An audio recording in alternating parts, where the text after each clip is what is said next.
Hi everyone. So ngayon po ay nandito kami sa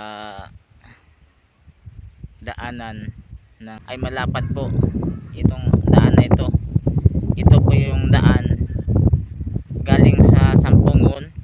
Papunta din po yan guys sa mga barangay kung saan alin pong mga barangay ang madaanan sa ginagawa nila at kinoconstruct nila. At napakasaya po namin na pumunta dito dahil maganda po yung aming natingnan sa kalsada na yan na ginagawa nila.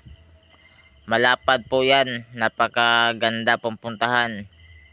At mas maganda pa rin po yan guys, lalo na kung matapos na po yung pag-construct diyan, dahil napakalaki at napakalapad po ng kalsada na ito guys.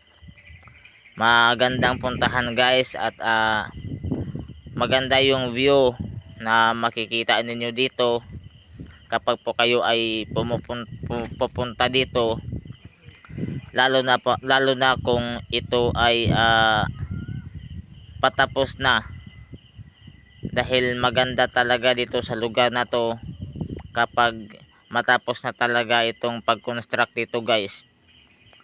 At papunta din ito guys ng diversion. So good guys.